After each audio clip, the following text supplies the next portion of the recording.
d'apprendre à vivre au temps présent, pour éviter de passer à côté de sa vie, pour éviter de la penser au lieu d'en profiter. Il avait décidé maintenant d'apprendre à vivre au présent, de s'aimer, pour éviter de la penser au lieu d'en profiter. Il avait décidé maintenant d'apprendre à vivre au présent, de s'aimer au présent, d'aimer sa vie, d'apprendre à conjuguer le mot aimer, comme l'a écrit ici la conjuguée. Son passé n'est pas simple, son présent n'est qu'indicatif, et son futur toujours conditionnel. Eh bien, je vous invite à mettre l'indicateur de votre vie sur ce temps présent. Destination, se concentrer sur cet instant-là. Nation, se concentrer sur cet instant-là. Ici, maintenant. Là où je suis, et non là où j'étais, ni là où je serai.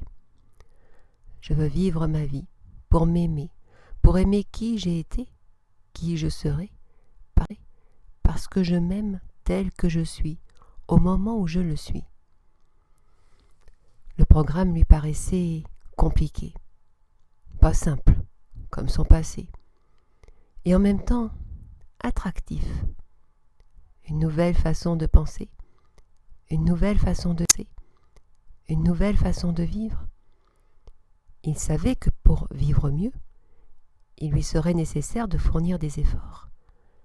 Mais il se rappelait ses meilleurs souvenirs de réussite. Ils étaient liés au degré d'effort qu'il avait fourni. Et oui, pour être ça arrive tout seul. Allez, on remonte ses manches et on attaque ce programme en ce début de nouvelle saison. C'est le bon moment. D'ailleurs, c'est toujours le bon moment pour commencer à s'aimer et à vivre sa vie vraiment. Il a décidé de commencer à la maison, à la télévision. Il s'observait.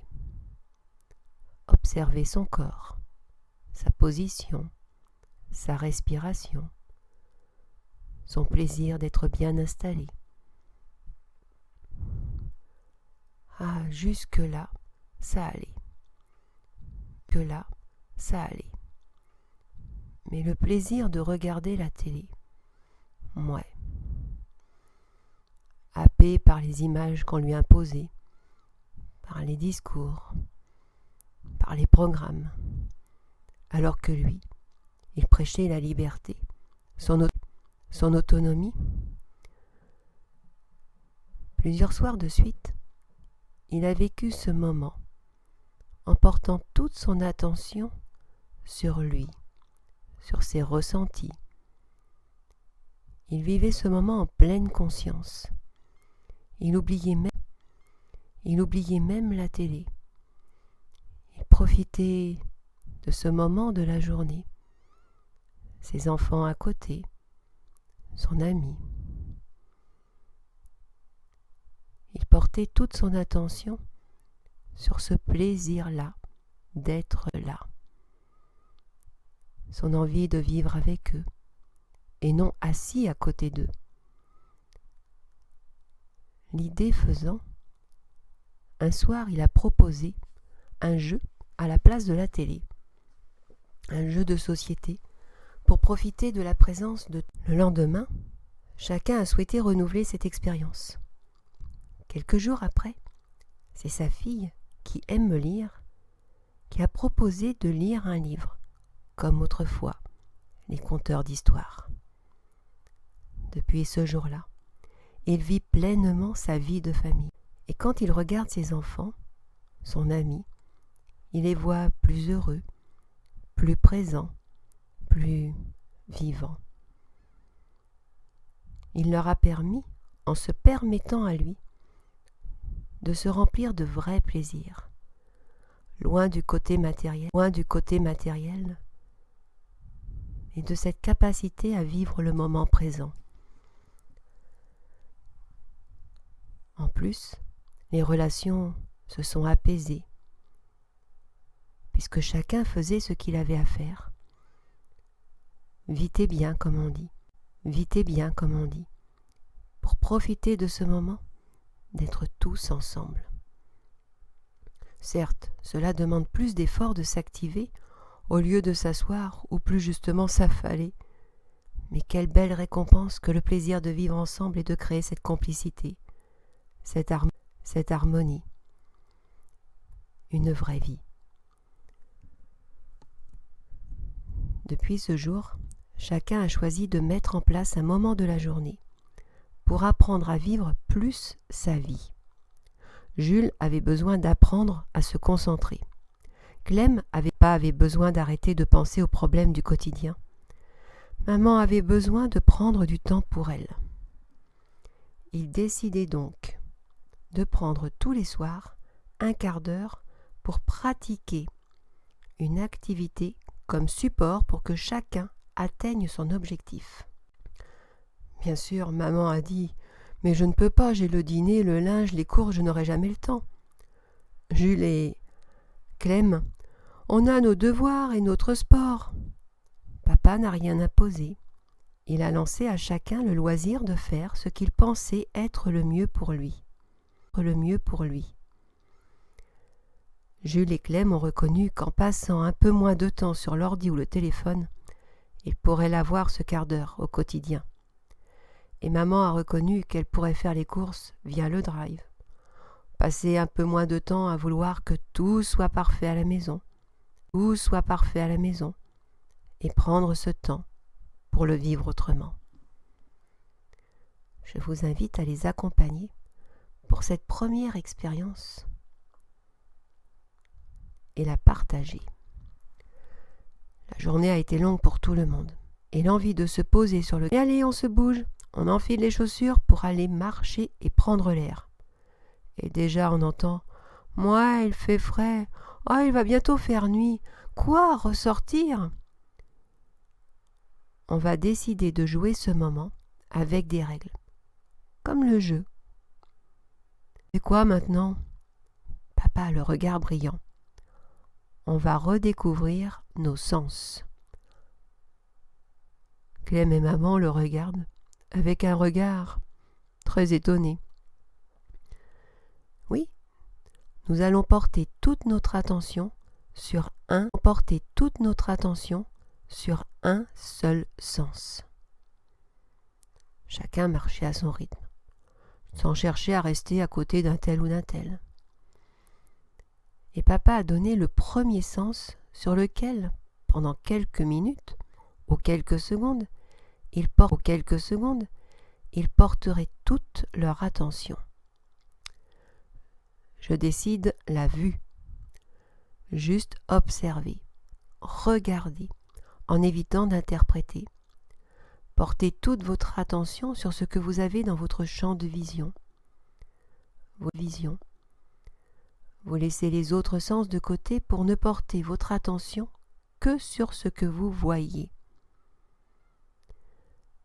Vous prenez conscience de la largeur de votre champ de vision et puis d'aller sur un point plus précis. Je vous invite maintenant à faire comme eux, là où vous êtes, juste observer, comme si vous découvriez l'endroit où vous êtes pour la première fois de votre vie. Vous évitez toute interprétation, simple observation, pendant quelques instants.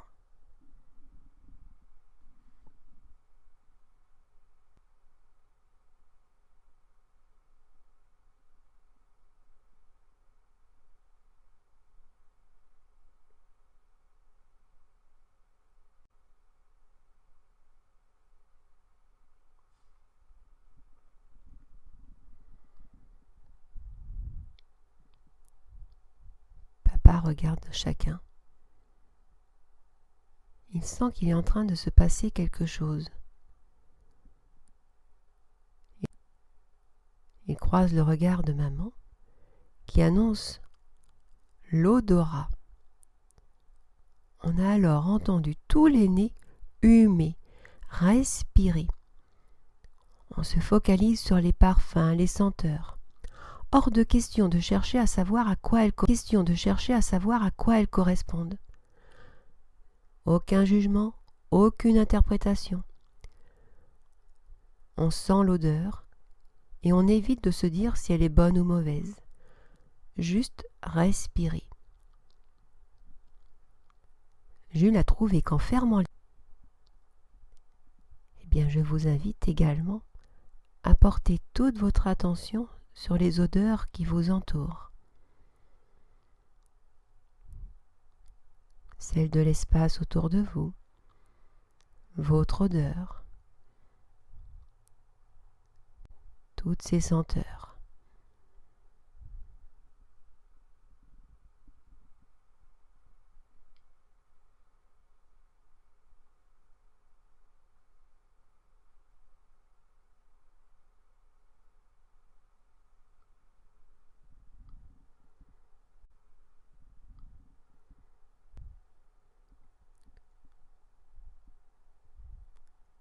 Clem trouve que c'est plus compliqué. Et elle s'aperçoit qu'il est important qu'elle reprenne contact avec le sens de son odorat. Mieux sentir, mieux ressentir. Elle décide de le faire régulièrement, de mettre en place des pauses respiratoires. C'est au tour de Jules. Il commence à prendre plaisir à ce nouveau jeu et il annonce le toucher. Chacun avance les mains. Jules, lui, il a envie de garder les yeux fermés pour mieux rester concentré. Il découvre une nouvelle capacité, celle de passer plusieurs secondes et plusieurs minutes à se concentrer sur un élément. Les yeux fermés pour aller toucher et découvrir ce qu'il y a autour de lui, c'est un petit peu plus compliqué, surtout au début. Alors il est décidé que Clem le guide, et ensuite le contraire, pour l'amener à toucher les éléments. Pour commencer, Clem a laissé Jules là où il était. Il a commencé à lui dire « Bon, on bouge !» Mais elle lui a fait remarquer qu'il avait déjà de quoi s'occuper. Jules comprenait qu'il avait oublié le contact de ses vêtements sur sa peau, les lunettes, le contact de l'air sur les parties dénudées, le sol sous ses pieds. Quand Clem a compris qu'il portait toute son attention sur toutes ces sensations tactiles, kinesthésiques, elle a commencé à l'amener à d'autres sensations.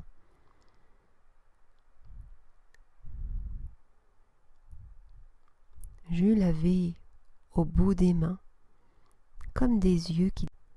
Sous ses pieds, il portait son attention sur le sol. Comment il était, comment il pouvait poser son pied, si c'était dur, si c'était mou.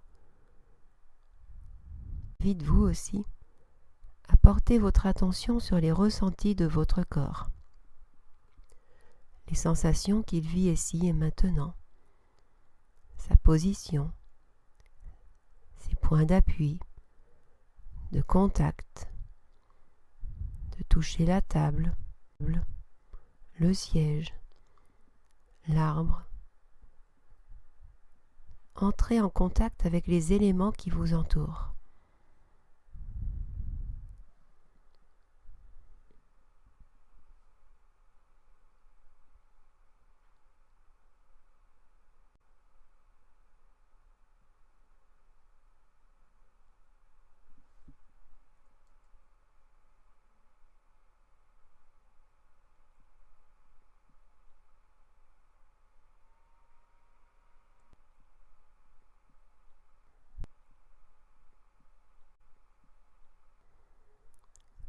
c'est au tour de Clem d'annoncer le sens sur lequel vous allez, vous aussi, pouvoir porter toute votre attention. L'ouïe. Écoutez chaque bruit. Que bruit.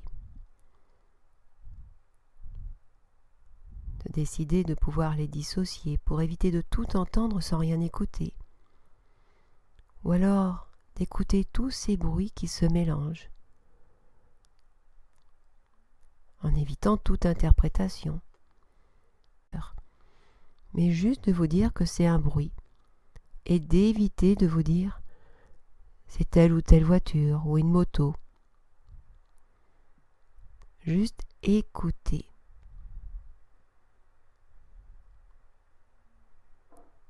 En évitant de chercher à savoir qui le produit ou qu'est-ce qui le produit.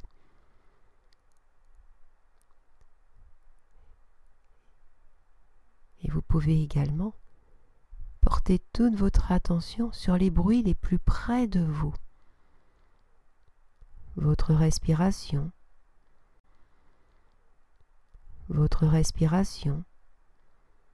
le bruit de vos vêtements.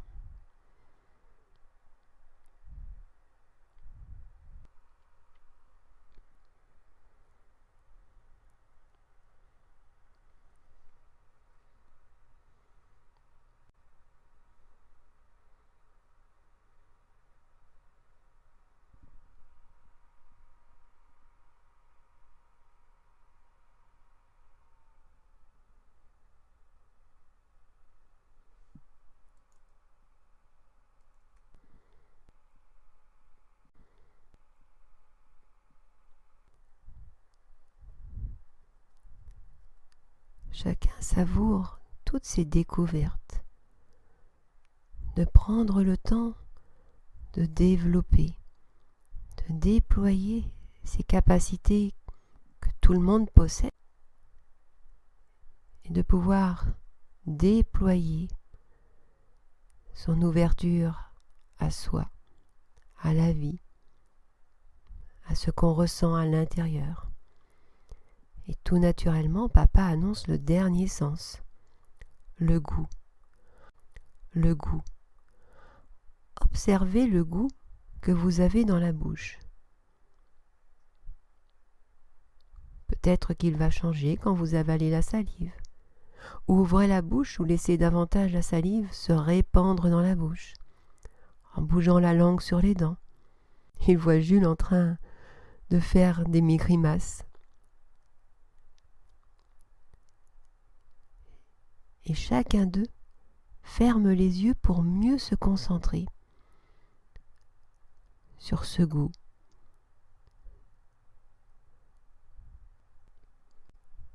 Moment où ils avalent cette salive.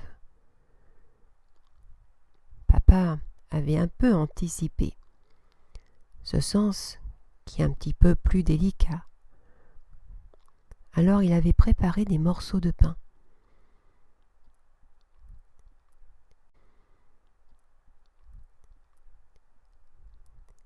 Il donne à chacun un petit morceau. Il l'invite à le mettre dans sa bouche et à le mâcher lentement, longuement, d'observer la texture, prendre conscience de tous ces goûts qui changent au fur et à mesure que le pain devient bouilli.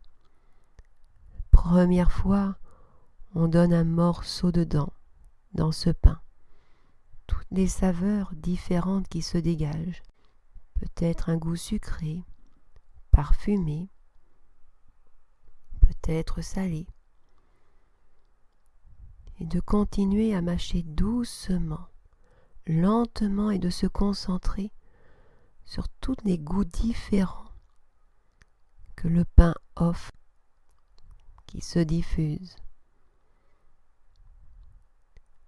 Et se remplir du plaisir gustatif juste avec un petit morceau de pain, à le savourer et le déguster.